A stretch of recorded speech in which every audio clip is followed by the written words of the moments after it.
कृष्ण भक्ति के कई मंदिर हैं, कई अलग अलग पंथ हैं, कई संस्थाएं हैं और उनमें से एक संस्था है इस्कॉन। जी हाँ, जिसका नाम है international society for Krishna consciousness, जिसके दुनिया भर में 1000 से अधिक केंद्र हैं, भारत में 400 से अधिक केंद्र हैं और यहाँ तक कि पाकिस्तान में भी 12 केंद्र हैं इस्कॉन के। लेकिन क्या आप जानते हैं कि इस्कॉन और झांसी का एक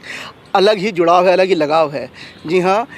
इस्कॉन की स्थापना का विचार झांसी में ही आया था। जो इस्कॉन के स्थापक हैं चैतन्य महाप्रभु, उन्होंने सबसे पहले झांसी में ही इस्कॉन से पहले एक संस्था शुरू की थी जिसका नाम था लीग ऑफ डिवोटी यानी भक्त संघ, और उसके बाद वही संस्था आगे चल के बन जाती है इस्कॉन। आपको बता दें कि दरअसल जो चैतन्य महाप्रभु थे वो धर्मगुरु होने से पहले एक वैज्ञानिक थे, फार्मेसी का काम करते, दवाइयाँ बनाते थे और झांसी के आयुर्वेदिक मेडिकल कॉलेज में वो आते रहते थे और यहाँ पर ही उनकी यहाँ के 2 लोगों से मुलाकात हुई और इसके बाद उन्होंने तय किया कि हम यहाँ पर 1957 में स्थापना करेंगे लीग ऑफ डिवोटीज़ की, जो आगे चल के बन गया international society for Krishna consciousness. लेकिन कुछ प्रपंच रचे गए, कुछ ऐसी चीज़ें हुई कि वो संस्था कभी रजिस्टर हो नहीं पाई और 1957 के बाद वो यहाँ से वृंदावन चले गए, फिर मुंबई चले गए और उसके बाद आगे वो चले गए बाहरी देशों में और उसके बाद फिर जाके 1966 में उन्होंने international society for Krishna consciousness की स्थापना की। तो झांसी में लगभग 10 वर्ष कम कर दीजिए आप,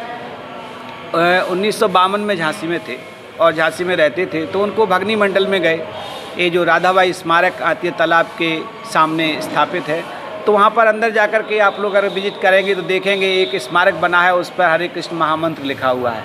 तो प्रभुपाद जी उस महामंत्र को देख करके बहुत प्रसन्न हुए कि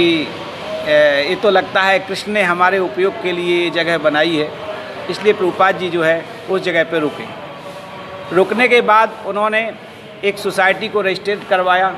और एक दैनिक जागरण में एक एडवर्टाइजमेंट भी दिया कि आवश्यकता है उन शिक्षित युवा बेरोजगार लोगों की जो संपूर्ण भारत में नहीं पूरे विश्व में चैतन्य महाप्रभु की शिक्षाओं का प्रसार कर सकें, उनको भोजन, वस्त्र और यात्रा का व्यय दिया जाएगा।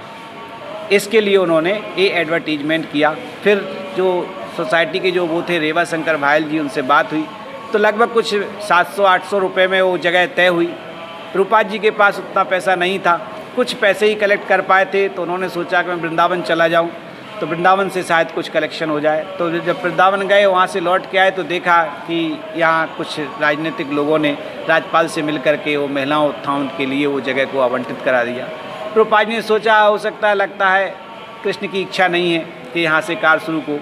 लेकिन प्रभुपाद जी की इच्छा इसलिए थी कि जब 1857 की क्रांति झांसी से प्रारंभ हुई थी तो पूरे देश के अंदर फैल गई थी। तो प्रभुपाद जी का ये मानना था कि जिस प्रकार से 1857 की क्रांति पूरे देश में फैल गई, उसी तरीके से हरे कृष्ण आंदोलन जो चैतन्य महाप्रभु के द्वारा स्थापित किया गया, तो कार्य फेल हो गया। फिर प्रभुपाद जी वृंदावन चले गए।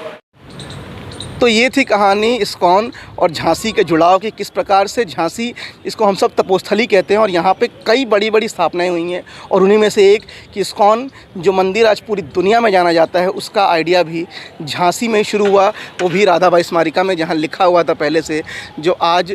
हम हरे कृष्ण हरे राम जो मंत्र पढ़ा जाता है इस्कॉन में, वो आज भी वहाँ पर लिखा हुआ है। तो ऐसी ही अन्य कहानियाँ झांसी लेकर आप तक आते रहेंगे। न्यूज़ 18 लोकल के लिए झांसी से शाश्वत सिंह की रिपोर्ट।